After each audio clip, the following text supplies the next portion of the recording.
Alright guys, स्वागत है आप सबका इस चैनल की एक और नई क्राइम स्टोरी में। और आज की जो कहानी है वो बहुत ही ज़्यादा दर्दनाक है और इसको सुनाने के बाद में आप भी लोग इस बात पर सोचने में मजबूर हो जाएंगे कि एक इंसान ऐसी हैवानियत की घटना को अंजाम कैसे दे सकता है।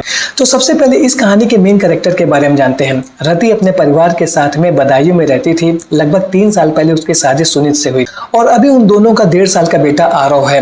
कुछ समय के बाद में जो रति है उसकी तबीयत बहुत ज़्यादा खराब हो जाती है और इस वजह से परिवार में लड़ाई झगड़े का माहौल शुरू हो जाता है। तो रति की माँ पिंकी उसके ससुराल में पहुंचती हैं और इसके बाद वो लोग उसके ससुराल वालों को समझाते बुझाते हैं। जब मामला बातचीत से शांत नहीं होता है तो इसके बाद पिंकी रति को अपने साथ लेकर के अपने घर फिरोजाबाद हो जाती है और वो उसके ससुराल वालों से कह देती है कि जैसे ही बेटी की तबीयत सही हो जाएगी वो उसको खुद उसके ससुराल में छोड़ करके आ जाएगी। रति अपने बेटे आरव और अपनी माँ के साथ में फिरोजाबाद में रह रही थी। कुछ समय के बाद में जब रति की तबीयत ठीक हो जाती है तो उसकी माँ कोशिश करती है कि बेटी को अब उसके ससुराल छोड़ देते हैं, लेकिन यहाँ पर जो उसके ससुराल वाले थे अब उसको ले जाने के लिए तैयार नहीं हो रहे थे। और पिंकी जो थी वो लगातार कोशिश कर रही थी कि रति को उसके परिवार वालों के साथ छोड़ दिया जाए। लगातार अपने दामाद सुनीत से बातचीत कर रही थी कि बेटा अब इसकी तबीयत ठीक हो गई है, तुम इसको अपने साथ ले जाओ। लेकिन यहाँ पर सुनीत भी रति को वापस ससुराल लाने के लिए तैयार नहीं हो रहा था। और इसी बीच में कुछ ऐसा होता है जिसने रति की पूरी लाइफ को बदल करके रख दिया था। कुछ समय के बाद में जो रति का पति था सुनीत, उसकी बुआ का लड़का विराज, उसका फोन आने लगा रति के पास में। रति को ऐसा लगता है कि शायद नॉर्मल बातचीत, क्योंकि वो उसका रिश्तेदार है, इस वजह से विराज उसको कॉल करता है। लेकिन विराज का उसके प्रति जो अट्रैक्शन था वो लगातार बढ़ता जा रहा था और विराज के मन में यही था कि रति के तलाक होने के बाद में वो रति से शादी कर लेगा। एक रोज वो रति के घर पर पहुंचता है और उसके बाद में वो अपने दिल की बात रति के सामने रख देता है। तो रति उससे यही कहती है कि भाई मैं शादीशुदा हूँ और मेरा एक बेटा भी है और मैं तुमसे शादी नहीं कर सकती हूँ।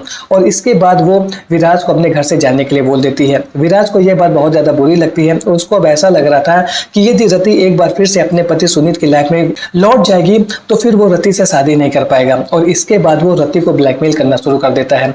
वो उसको लगातार कॉल करता है, उससे यही कहता है कि वो उससे शादी करना चाहता है और तुम अपने पति को छोड़ दो और मैं तुमसे शादी कर दूंगा।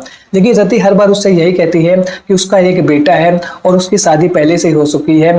वो अपने पति से बहुत ज्यादा प्यार करती है और जैसे हमारे बीच में सुलह हो जाएगी मैं अपने पति के लाइफ में वापस लौट जाऊंगी। और यहाँ पर विराज को रति का अपने पति के लाइफ में जो वापस लौटने की बात थी वो बहुत ज्यादा खटक रही थी। उसको ऐसा लग रहा था कि रति यदि अपने पति के साथ में चली जाएगी तो उसका जो ये रिश्ता है वो उसके साथ कभी भी आगे नहीं बढ़ पाएगा। विराज लगातार रति के ऊपर अपने पति को छोड़ने और फिर उससे शादी करने का दबाव बना रहा था, लेकिन रति लगातार उसके प्रपोजल को रिफ्यूज कर रही थी और इसकी वजह से विराज उससे बहुत ज्यादा गुस्सा था। और इसी बीच में दिन आता है 30 मई का। 30 मई को रति अपनी माँ पिंकी के साथ में अपनी मौसी स्नेहलता के घर गई हुई थी। स्नेहलता रोड एक्सीडेंट में घायल हो गई थी और उन्हीं के देखने के लिए पिंकी और रति पहुंची हुई थी। इस बात की जानकारी जैसे ही विराज को मिलती है वो भी मौसी स्नेहलता के घर पर पहुंच जाता है। विराज को मौसी के घर में देख करके रति को बहुत ज्यादा अचंभा नहीं होता है। उसको ऐसा लगता है कि शायद मौसी को देखने के लिए विराज भी यहाँ पर आया होगा। और इसके बाद वहां पर उनके बीच में फॉर्मल बातचीत होती है और कुछ समय के बाद में विराज रति से कहता है कि मैं तुम्हारे बेटे को लेकर के जा रहा हूँ टॉफी दिलाने के लिए। यहाँ पर रति को इस बात का बिल्कुल भी अंदाजा नहीं था कि आने वाले समय में विराज उसके बेटे के साथ में किस तरीके की घटना को अंजाम देने वाला है। और इसके बाद विराज आरव को अपने साथ लेकर के वहां से निकल जाता है। और जिस तरीके की हरकत विराज ने 1.5 साल के बच्चे आरव के साथ में की थी वो पूरी घटना वहां पर लगे हुए सीसीटीवी कैमरे में रिकॉर्ड होती जा रही थी। और विराज को ऐसा लग रहा था कि उसने आरव के साथ में जो ये हैवानियत की है वो कोई नहीं देख रहा है। रति के प्यार में पागल विराज ने 1.5 साल के आरव को 8 बार पकड़ा और उसकी इस हरकत को सीसीटीवी में रिकॉर्ड होने के साथ साथ उस गली के बगल में रहने वाले एक युवक ने बाहर में आकर के देखा। विराज को इस बात का अंदाजा हो जाता है कि शायद वो पकड़ा जाएगा और इसके बाद वो आरव को लेकर के वहां से निकल जाता है। और फिर विराज आरव को मौसी के घर के सामने छोड़ करके वहां से फरार हो जाता है।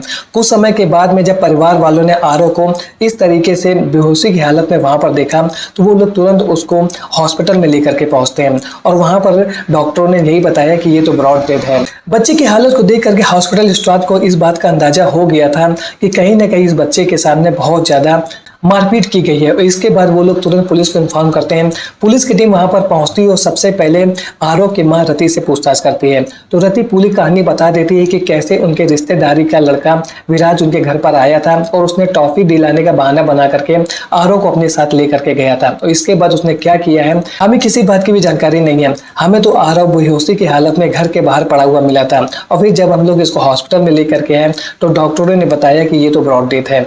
जैसे ही पुलिस को इस बात की जानकारी मिलती है वो लोग स्नेह लता के घर के आसपास जितनी भी गलियां थी वहां पर लगे हुए सीसीटीवी कैमरों को चेक करती हैं। तो इन सीसीटीवी कैमरे में विराज आरव को अपने साथ ले जाते हुए दिखाई देता है, लेकिन एक उन्हें सीसीटीवी कैमरा ऐसे मिलता है जिसमें विराज के द्वारा की गई जो पूरी हैवानियत थी आरव के साथ में वो रिकॉर्ड हो गई थी और जिसकी वजह से इस बच्चे की जिंदगी समाप्त हो गई। जैसे पुलिस को यह सीसीटीवी फुटेज मिलता है तो अब पुलिस कंफर्म हो गई थी कि जो आरव की डेथ है वो कोई नेचुरल नहीं बल्कि उसके साथ हैवानियत मारपीट की गई है और जिसके बाद में इस तरीके की घटना हो गई है।